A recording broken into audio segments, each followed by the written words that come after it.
ফের এফডিসিতে কুরবানি দিতে চান পরীমনি। পরীমনির প্রিয় কর্মস্থল বিএফডিসিতে ৬ বছর ধরে একটানা কুরবানি দিয়ে আসছেন।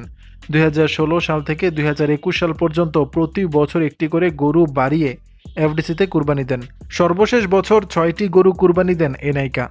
তবে গত ২ বছর এফডিসির ভেতর কুরবানি দেওয়ার নিষেধাজ্ঞা থাকায় পরীমনি বাইরে কুরবানি দেন। ফের এফডিসিতে কুরবানি দিতে চান পরীমনি। তিনি জানান, উৎসবমুখর পরিবেশের নিশ্চয়তা পেলে এফডিসিতে আবার কুরবানি দেবেন তিনি। এ প্রসঙ্গে পরীমনি বলেন, এবারও কুরবানি দিতে চাই। আমার দেওয়া বিগত কুরবানিগুলো সবাই মিলে আনন্দে উৎসবের সঙ্গে দিয়েছি।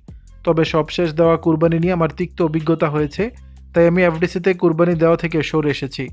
এফডিসিকে নিজের পরিবার অভিহিত করে পরীমনি বলেন, আমার পরিবারের সঙ্গে আমি আনন্দ উল্লাস করে কুরবানি দিতে চাই।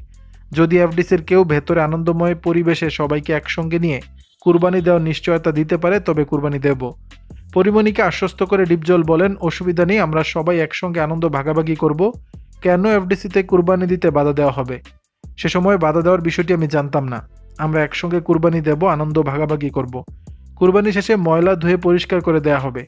পরীমনিকে সব ধরনের সহযোগিতা করা হবে। আমরা তার পাশে আছি। তাকে সুন্দর পরিবেশের নিশ্চয়তা দিচ্ছি। এ নিয়ে কর্তৃপক্ষের সঙ্গে কথা বলবো। এবার বিএফডিসিতে উৎসবমুখর পরিবেশে কুরবানি দেওয়া হবে। দর্শক, বিষয়টি নিয়ে আপনাদের মতামত জানাবেন নিচের কমেন্ট বক্সে।